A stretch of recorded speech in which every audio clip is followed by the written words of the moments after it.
January 29th, 1945 to 4 to 7 in the afternoon, Holzheim, Belgium. First Sergeant Leonard Funk rounds the corner of a farmhouse yard and stops so hard it feels like his boots have been nailed to the snow. 90 German soldiers are staring at him. Not a loose handful, not a scattered patrol, but a compact mass of men filling the yard and the space beyond it, faces pale in winter light, helmets and white camouflage breaking their outlines against the drifts. About half of them already have weapons in their hands, rifles held across chests, pistols down at their sides, submachine guns angled toward the ground but ready to snap up. The other half are still arming themselves, bending over a pile of rifles on the ground like hungry men at a trough, grabbing wood and steel, working bolts, checking chambers, yanking slings over shoulders, stuffing cartridges into pockets with stiff fingers. For American soldiers are on their knees in the snow with their hands locked behind their heads. Their helmets are tilted forward, their coats crusted with ice, their faces tight with that stunned look men get when the world flips and there is no warning and no time to adjust. Those for Americans were guards. Those Germans were prisoners 20 minutes ago. Most of them were corralled right here after being captured during the assault on this village. 80 of them were taken by Funk's company during the fight for Holzheim, and they were guarded by 4 men because that was all Company C could spare. Now those prisoners are free, armed, and organizing like a unit that knows exactly what it intends to do. A German officer steps forward, boots crunching, shoulders squared, and he shoves an MP40 into Funk's stomach so hard the metal bites through layers of cloth. The officer screams something in German, a command that comes with spit and rage. Funk does not speak German. None of the Americans here do.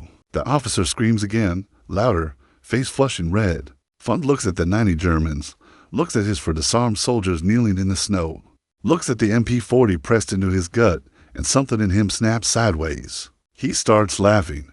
At first it is a sharp bark, almost like a cough. Then it turns into real laughter, louder, rougher, shoulders shaking, breath coming out in thick white fog. The German officer's face twists with confusion and then anger. He screams again, louder still, as if volume can force obedience out of a man who does not understand the words. Funk laughs harder. The situation is absurd in the purest, most lethal way. An officer screaming in a language Funk cannot parse. A weapon jammed into him, a yard full of prisoners suddenly turned into an armed threat, and the cold, blank snow under everything like a sheet over a body. What happens next, the moment the balance tips, will take less than a minute. But to understand why Leonard Funk is even standing here, why he is the one who walked around this corner instead of someone else, why he reacts the way he reacts, you have to go back before Belgium, before Normandy, before the war hardened the world into ice and blood, back to Pennsylvania, to smoke and steel and the kind of life that teaches a man to carry responsibility without making a show of it. Leonard Alfred Funk Jr.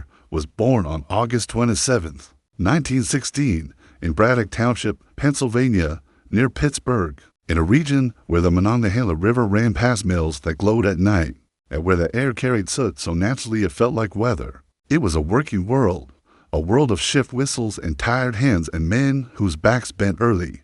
Funk grew up with the Depression pressing down on everything, not as a dramatic story, but as a daily fact. He learned responsibility young, the way boys learn it in places where families cannot afford long childhoods. By the time he finished high school in 1934, he had already spent years helping raise his younger brother. Jobs were scarce. College was not a plan for most families. You did what you could, and you did it without complaint because complaint did not change the rent and did not fill a stomach. When war was already raging across Europe and Asia, and the United States expanded the draft in June 1941, Funk's number came up.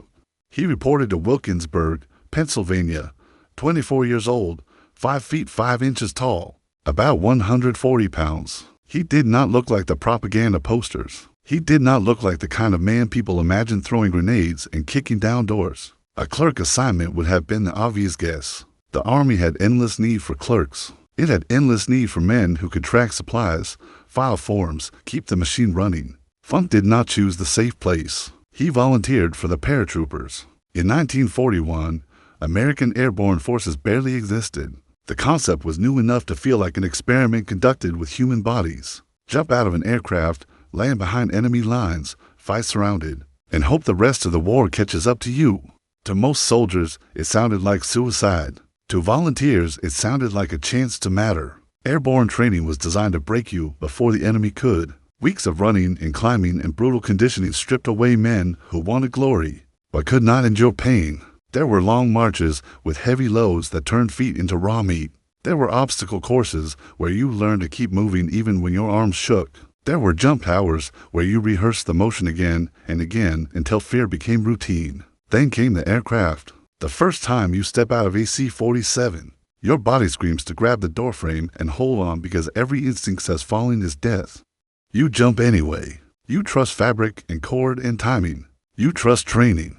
Funk earned his jump wings and was assigned to Company C, 1st Battalion, 508th Parachute Infantry Regiment. The regiment shipped to England in late 1943 and joined the 82nd Airborne Division.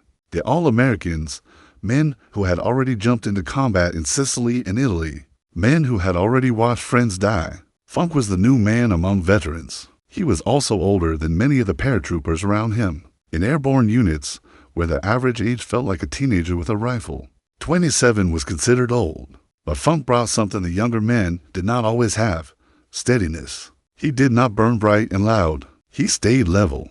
He handled details. He handled pressure. He had the kind of quiet competence that makes other men follow you because they can feel that you will not panic when things go wrong. By the time the invasion of France arrived, Funk was a squad leader. Leadership in a parachute infantry squad is not a title. It is a weight. It means your decisions become other men's life or death. Your calm becomes contagious. And your fear, if you show it, spreads like a disease. June 6, 1944. In the early hours before dawn, Funk stood in the stick inside a C-47, packed tight with other paratroopers, each man loaded with gear and with his own private inventory of thoughts. Funk carried roughly 60 pounds of equipment: a Thompson submachine gun, ammunition, grenades, rations, a medical kit, and the small items that decide whether you bleed out or live long enough to keep fighting. The aircraft was low, because German anti-aircraft fire made altitude dangerous. Flak burst in dark blossoms around the formation. Tracers cut through the night. Men could hear fragments pinging off the fuselage. The airborne plane was massive and fragile. Thousands of paratroopers from the 82nd and 101st were supposed to land behind the beaches, seize crossroads and bridges, block German reinforcements, confuse the response long enough for the men storming the sand to survive. The plan depended on timing and navigation and darkness and discipline. War does not respect dependency. The formation scattered. Men fell across miles of countryside. Some landed in flooded fields and drowned under the weight of their own gear. Some landed in the middle of enemy positions and died before they could cut free. The green light came on. Funk jumped. The prop wash hit him like a shove. Then the parachute opened and the world went strangely quiet. Quiet enough that you could hear the wind and your breathing, and far below the scattered crack of gunfire. Beneath him was occupied France, enemy territory in every direction. He hit the ground hard and his ankle twisted viciously. Pain flared up his leg, sharp and immediate. The kind of pain that tells you something is wrong and will stay wrong for a long time. He could have sat down and cursed. He could have become a casualty without the enemy firing a shot. Instead, he forced himself to move. He gathered his parachute, buried it so it would not shine like a flag to German patrols, and started moving through darkness and hedgerows. He was far from his drop zone, separated from his intended unit, alone with an injury and a weapon and a mission that did not care about pain. Within hours, he began encountering other lost paratroopers. Men appeared out of the night in small groups or alone, whispering, listening, searching for friendly voices. Some were frightened. Some were angry. Some were so exhausted they moved like sleepwalkers. All of them needed direction, because without direction, a scattered airborne drop becomes a series of isolated deaths. Funk collected them. He established security. He forced them to stop and listen and think. Over time, he gathered a group of around 18 men from different parts of the airborne force. Men who should have been strangers but were now bound by the same problem. They were behind enemy lines and they needed to survive long enough to link up with the invasion. For days they moved at night and hid by day, slipping through enemy-held territory, crossing fields and ditches, skirting farmhouses, watching roads for German movement. They fought when they had to. They avoided fights when they could. Funk insisted on taking point as a scout even with his injured ankle. because he trusted his own caution and because he understood that leadership is not only giving orders, it is putting yourself where the danger is greatest so your men do not have to. When they finally reached friendly lines, every one of them was alive. 10 days of moving through occupied territory, and he brought them home without losing a man. That kind of leadership does not always look dramatic, but it is the difference between a group that dissolves and a group that survives. Funk was awarded a Silver Star and a Bronze Star, and he received a Purple Heart for wounds taken in the process. The medals were recognition, but they were not the point. The point was that he had proven to himself and to the men around him that he could keep his head when the map was wrong and the night was full of enemies. In September 1944, the war called him back into the sky again. Operation Market Garden, a massive airborne assault into the Netherlands, meant to seize a chain of bridges and open a fast road into Germany. The plan required speed and coordination along a narrow corridor. When anything slowed, the whole operation bled. Arnhem became the symbol, a bridge held along without relief, a fight that entered history as a warning. Funk lived at ground level. His world was a ditch, a hedgerow, a building, a machine gun position. During the fighting, he noticed German 20mm anti-aircraft guns firing at incoming Allied gliders. Those gliders carried reinforcements, jeeps, artillery, ammunition, medical supplies. A glider does not dodge. It comes in low and slow. If anti-aircraft fire keeps hitting it, the landing zone becomes a butcher shop. Funk did not have a large force. He had a small patrol, only a few men. Doctrine says you want overwhelming advantage to assault a prepared position. Funk did not have doctrine. He had urgency. He attacked. He and his men moved against the gun position, fought through defenders, and silenced the guns so gliders could land with fewer losses. For that action, Funk was awarded the Distinguished Service Cross, a decoration that sits just below the Medal of Honor, the kind of award most soldiers never even see pinned on someone else. By the time winter came, Funk had already jumped into France and the Netherlands, had already learned what it meant to be scattered and surrounded, had already watched men die and kept moving. Winter did not bring rest. It brought the Battle of the Bulge. In mid-December 1944, the Germans launched their last great offensive through the Ardennes, a desperate attempt to split the Allied armies and seize Antwerp, forcing a negotiated peace in the west so Germany could focus on the Soviet Union in the east. The attack hit thinly held American lines, sectors held by tired veterans and green troops, and it drove deep. Units collapsed, roads clogged with retreat and confusion. Snow and ice turned everything into a misery that bit through gloves and coats. Weapons jammed. Vehicles refused to start.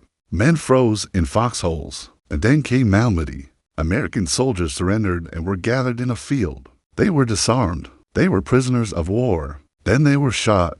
Automatic fire ripped into men who had obeyed the rules and trusted surrender. Some fell immediately. Some fell wounded and were finished at close range. Survivors lay in the snow and played dead while Boots walked among bodies. Hours later, in darkness, they crawled away and made it back to American lines. The story spread fast. It did not spread like rumor. It spread like poison because it changed the assumptions men carried into battle. It told them that surrender might not mean captivity. It might mean execution.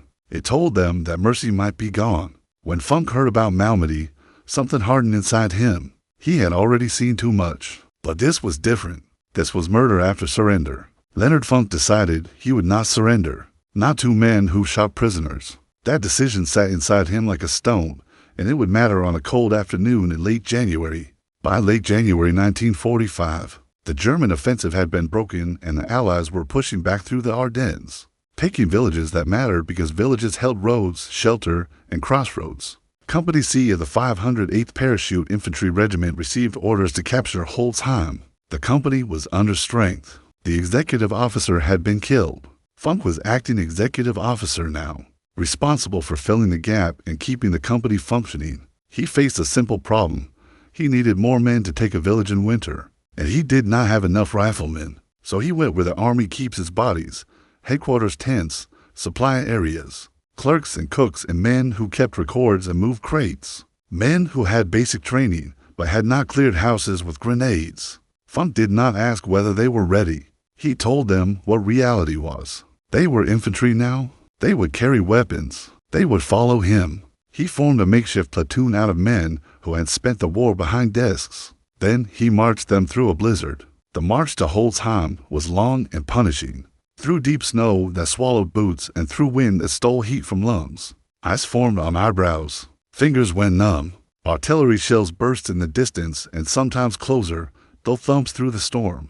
Funk stayed at the front because frightened men follow a steady back more than they follow speeches. When they reached the village, Funk organized the assault with practical clarity. Holzheim was not a grand city. It was houses and farm buildings, winter-shut windows, corners where a machine gun could dominate a street. Funk pushed his men into the fight. They cleared buildings one by one, moving through rooms, shouting, firing, using grenades when they had to. The makeshift riflemen followed because Funk was in front of them, and because fear becomes manageable when it has no choice. They captured prisoners. A group of German soldiers surrendered and were gathered. About 30 were taken by Funk's group, and additional prisoners were captured elsewhere, bringing the total in the immediate area to around 80. Those prisoners were corralled in the yard of a farmhouse, guarded by only for Americans because the company could not spare more. While the village still had resistance, Funk looked at his exhausted men and at the fight that still needed finishing. He left for guards with the prisoners and moved back into the village, intending to send reinforcements when he could. It was a gamble forced by reality. For a short time it held. Then the situation broke. A German patrol approached the farmhouse wearing white camouflage. In the storm and confusion, their shapes could be mistaken for Americans in winter gear until they were close. And by then it was too late. The patrol struck quickly, overwhelmed the foot guards, disarmed them, forced them to their knees. Then they freed the prisoners. Suddenly the yard filled with movement.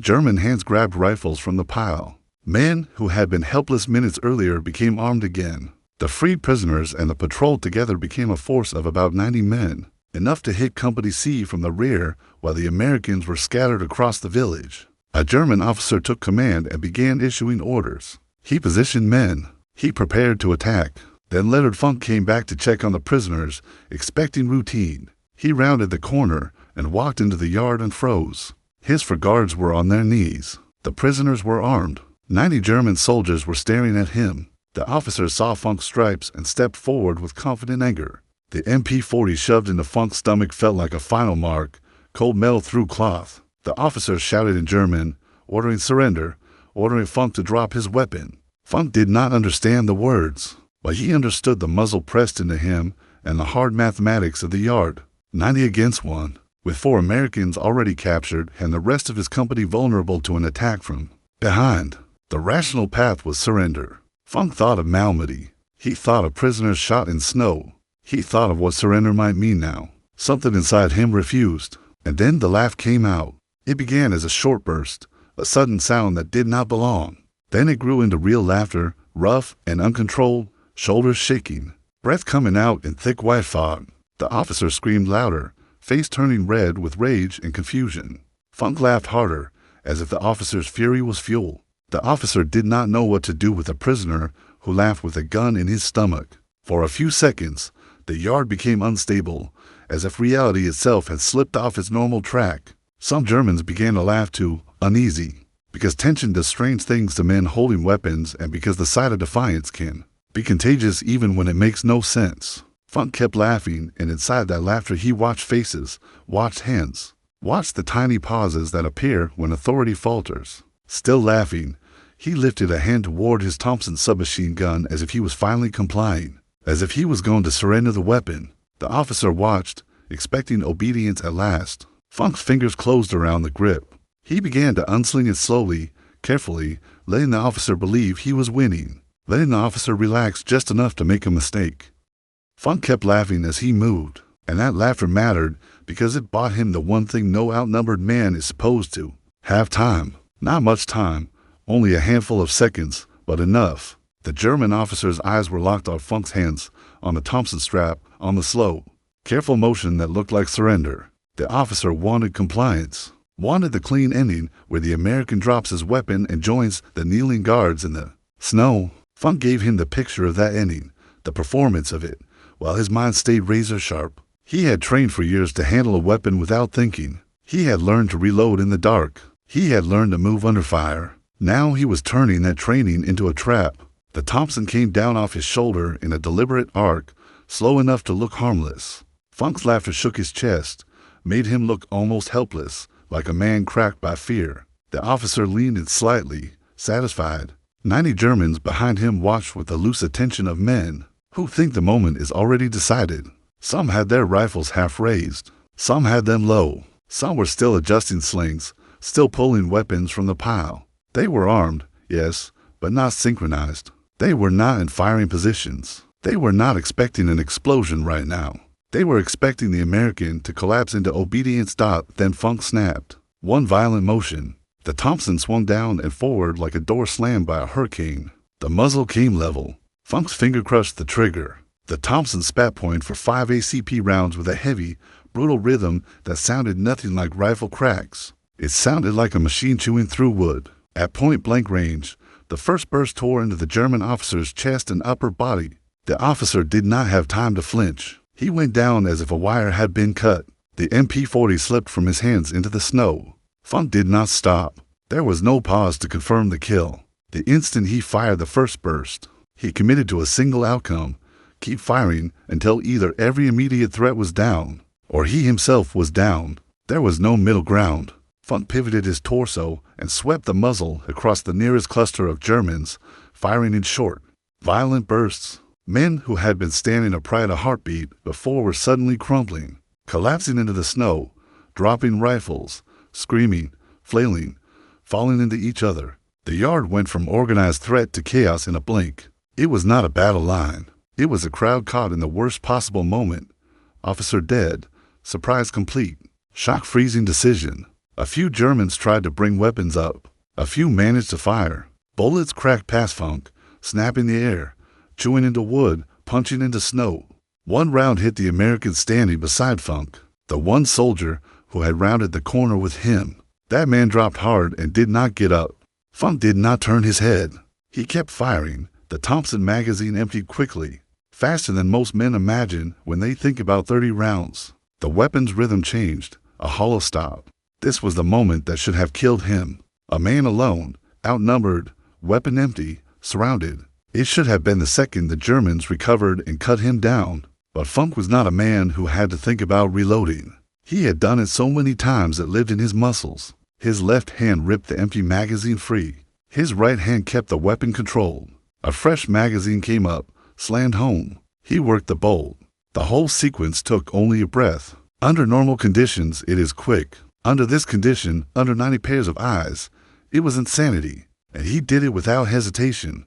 While he reloaded, Funk screamed at the four guards on their knees in the snow. Not a speech, not a motivational line, but a simple command that cut through panic. Pick up their weapons. Pick up their weapons. He shouted it again and again, because he understood the only way to survive was to turn this from one man firing into several Americans firing. The four guards had been disarmed. Their rifles were gone. Their hands were behind their heads. Now rifles lay on the ground around them, dropped by Germans who had fallen. Dropped by Germans who were diving for cover. Funk's shouting snapped them out of paralysis. They lunged, grabbing weapons off the snow, wrapping their fingers around stocks, working bolts, finding triggers, lifting barrels. Seconds ago they were prisoners. Now they were fighters. The Germans were not all cowards. They were not all panicked children. Many were trained soldiers. But training can be useless when leadership is cut out and the moment is wrong. Their officer was dead. Their plan to attack Company C from the rear had been interrupted by an event no one expected. A prisoner laughing instead of surrendering, then killing the officer at point-blank range with a Thompson. The yard filled with confusion. Some Germans shouted for orders, but the voice that should have given them was on the ground in the snow. Some tried to return fire. Some tried to move toward Funk. Some froze. Some turned to run back behind the farmhouse, suddenly desperate to get out of that killing zone. Funk kept firing, controlling his bursts, not simply spraying wildly, because he was not shooting to make noise. He was shooting to break the enemy's will in the first seconds before they could regain it. He targeted the nearest threats, men lifting rifles, men aiming, men clustering into something that could become organized. Each burst was a hammer. Snow kicked up around boots. Bodies dropped. Rifles clattered. Blood darkened white drifts in splashes that looked unreal in winter daylight. Steam rose from wounds in hot metal, visible in the cold air. Then the four American guards began firing too. Their first shots were not elegant. They were desperate. But even desperate fire is deadly, and more importantly, it changed the geometry of the yard. Suddenly, Funk was not alone. The Germans were no longer facing a single shooter. They were facing multiple points of fire, and they did not know where the next burst would come from. The German mass began to fragment. Men ducked. Men dropped weapons. Men shouted surrender in broken English. Men raised hands. The moment had flipped again, as fast as it had flipped when Funk first rounded the corner. In less than a minute, the yard was full of bodies and wounded men and weapons lying abandoned in the snow. The count afterward was shocking. 21 German soldiers dead, more wounded, enough that the ground was cluttered with men moaning and clutching themselves. And the rest, dozens of them, threw down their rifles and raised their hands and surrendered again. The prisoners became prisoners again, stunned by the speed of the reversal. Funk stood in the center of it, Thompson smoking, chest heaving, laughter gone now, replaced by that hard, quiet focus that follows a moment when you have just stepped off a cliff and somehow landed alive. The danger was not over. A yard full of surrendered men still contains danger because a man can pretend to surrender and then shoot. Funk knew this. He did not relax. He kept his weapon ready. He shouted commands. He ordered his men to spread, to cover, to make sure every German weapon was on the ground and out of reach. He ordered the prisoners moved and controlled. He knew that if the Germans regrouped or if another patrol appeared, the fight could explode again. But for the moment, the immediate crisis was done. Company C was no longer about to be hit from behind by 90 armed men. The rear attack was broken before it began. The aftermath felt almost unreal in contrast to the violence of the minute. Holzheim was secured. The surviving Germans were marched to the rear under far heavier guard, because no one was going to make the same mistake twice. Funk reported what happened the way soldiers report things, facts, actions, results. In war, incredible moments are often delivered in plain language because you do not survive by romanticizing. But stories do not stay plain. They grow, they move, men talk, and within hours, within days, the story was running through the 508th and the 82nd Airborne like a current. Leonard Funk walked into a yard full of armed Germans, laughed with an MP-40 in his stomach, killed the officer, and turned a disaster into surrender. In a division full of hard men and brutal fights, it sounded like legend. But there were bodies, witnesses, prisoners. The facts were there when the recommendation for the Medal of Honor moved up the chain. It did not meet the usual friction of bureaucracy and doubt because the act was clear. Overwhelming odds. Immediate threat to the company. Enemy weapon pressed into his body. And instead of surrender, Funk attacked, killed the officer, then turned on the other Germans, firing and shouting for his men to seize weapons and join the fight, resulting in the enemy force being killed, wounded, and forced back into surrender. It was not reckless bravado for its own sake. It was a decision made in the only window available, and it saved lives. On September 5, 1945, Leonard Funk stood at the White House and received the Medal of Honor from President Harry Truman. In that ceremony, the war was already ending and the world was already changing, but for a moment, everything narrowed to what the medal represents, the purest kind of valor. Under impossible circumstances, Funk's war record was almost absurd in how stacked it was. The Medal of Honor for Holzheim, the Distinguished Service Cross for silencing the anti-aircraft guns in the Netherlands, the Silver Star for leading scattered paratroopers through enemy territory in Normandy, a Bronze Star for meritorious service, Purple Hearts for wounds taken and survived, foreign decorations recognizing valor on European soil. It was the kind of list that makes a man sound fictional, yet he was still the same short paratrooper, still the same quiet competence that had been there before anyone knew his name. The war ended. Funk went home. This is where most stories try to turn the hero into a myth that never returns to normal life, as if men who do impossible things cannot also do ordinary things. Funk did the ordinary. He did not write a book. He did not turn his story into a circuit. He did not try to cash in. He returned to Pennsylvania and worked for the Veterans Administration. It was not glamorous work. It was paperwork and bureaucracy and helping other veterans navigate a system that often felt cold and slow. It was guiding men through forms, processing disability claims, cutting through red tape where possible, and being the calm, steady person on the other side of a desk for men who had seen too much, and then come home to struggle in silence. It was, in a different way, a continuation of what he had been doing his whole life, carrying responsibility, without making a show of it. He built a life with his wife, Gertrude. They raised two daughters. They lived in McKeesport, Pennsylvania, in a working-class community not far from where he had grown up. He rose through the ranks in the VA and became a division chief in the Pittsburgh regional office. The medal and the other decorations existed in his world, but they were not his identity. People often want heroes to talk. They want stories told in detail. They want the dramatic beats, the dialogue, the cinematic framing. Funk did not give them much. When asked about Holzheim and the laughing and the 90 Germans, he brushed it away with the simplest statement. He did what he had to do. That line can sound evasive, but it is also honest. In war, you often do what you have to do, and if you survive, you carry it quietly because carrying it loudly does not make it lighter.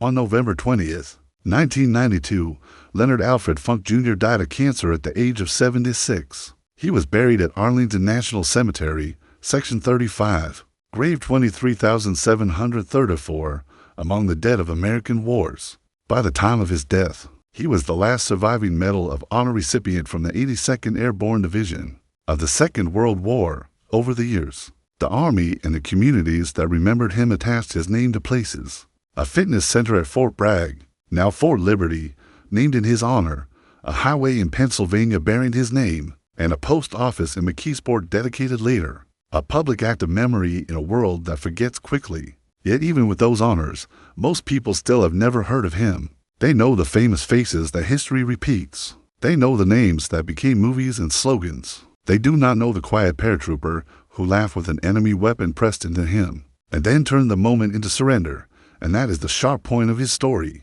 War does not only favor the big and the strong. War does not guarantee victory to the fearless, because fearless men can be reckless and die early. War often favors the one who keeps thinking when the world tries to crush thinking out of you. At Holzheim, the math was impossible. 90 armed Germans, for Americans kneeling. A submachine gun pressed into a man's stomach. Any rational person would surrender, because rational people do not imagine surviving that yard. Funk was not thinking about the math. He was thinking about what surrender might mean after Malmedy. He was thinking about his company in the village, scattered and vulnerable to an attack from behind. He was thinking about the 4 guards on their knees and the fact that if he complied, the next minute might be an execution and the minute after that might be a massacre in the streets. So he did something that disrupted the enemy's control at the exact second control mattered most. He laughed. Whether that laughter came from stress, from tactic, from pure absurdity, it worked. It created hesitation. It created confusion. It cracked the officer's certainty. And in war, a crack is an opening, and an opening is life. Courage is not a clean, polished thing. It does not always look like a shouted speech or a dramatic charge. Sometimes it looks like a man standing still while death presses into his stomach and refusing to act the way death expects. Sometimes it looks like laughter in the face of a gun. Sometimes it looks like a decision made in a heartbeat that then has to be carried for a lifetime. Leonard Funk carried it quietly.